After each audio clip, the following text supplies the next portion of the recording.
Hervé Lebevan, chargé de mission au CRIJ Normandie, le Centre régional Information Jeunesse. Vous avez des questions sur votre orientation, logement, job d'été ou envie de partir à l'étranger? Vous avez obtenu une information et vous avez besoin de la confirmer? Renseignez-vous auprès du réseau Information Jeunesse qui dispose de plus de 1500 structures d'accueil dans toute la France. Les jeunes qui viennent nous voir sont des jeunes qui, je grossis le trait, mais qui sont plutôt, on va dire, des 15-25 ans. Et puis, on accueille également des familles, hein, puisque les questions qui concernent les jeunes concernent bien entendu leurs parents, bien sûr. L'éducation aux médias et à l'information est transversale à l'ensemble de nos missions, puisqu'on est vraiment sur une mission d'information des jeunes. Et sur cette question-là, la question de la manière dont les jeunes reçoivent l'information est important et fait partie de notre réflexion depuis des années. L'un de nos outils principaux pour aborder les questions d'éducation aux médias et à l'information, c'est un outil qui s'appelle le vrai du faux, qui permet vraiment d'aborder avec les jeunes la question de la désinformation et la question qu'on appelle aujourd'hui des fake news ou des infox, si on veut parler correctement français.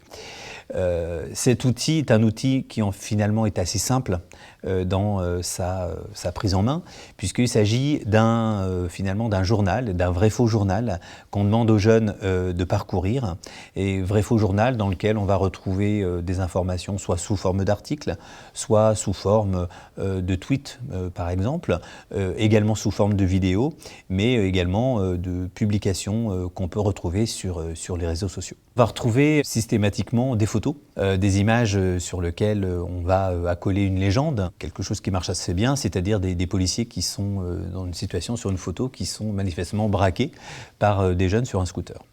Et l'idée, et la légende dit qu'effectivement c'est une photo qui a été prise dans le quartier de Bois-l'Abbé, en Seine-et-Marne. Et alors voilà, on leur demande ce qu'ils en pensent. Est-ce que ce qu'ils voient, effectivement, ils considèrent que c'est vrai ou faux? Et bien sûr, la photo est vraie, c'est ce qu'on leur démontre, puisqu'il s'agit d'une photo qui est prise sur le tournage des Lascars, une ancienne série de Canal+. Néanmoins, la légende est entièrement fausse, puisqu'il s'agit simplement de comédiens qui, là, en plus, sont en off, donc hors tournage et s'amusent. Donc c'est vraiment des photos de plateau, mais qui ont été réutilisées maintes fois, d'ailleurs, sur un certain nombre de sites. Je vous laisse imaginer pourquoi et comment on peut utiliser ce type d'image, mais effectivement, c'est-à-dire qu'on leur démontre qu'une photo est forcément polysémique, à plusieurs sens, et que c'est bien la légende qui va donner du sens à la photo. Et à partir du moment où on détourne une légende, on peut faire dire n'importe quoi à une image.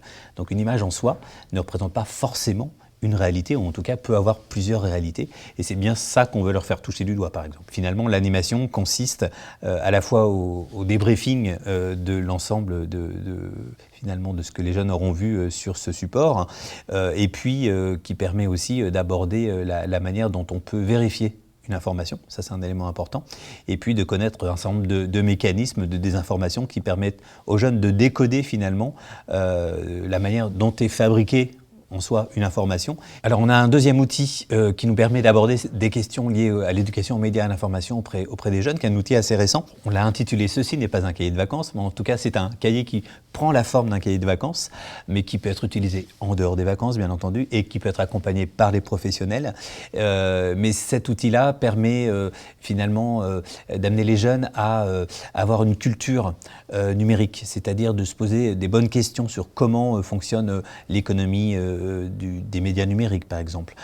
Comment fonctionne YouTube, comment on peut là aussi décoder un certain nombre de fake news.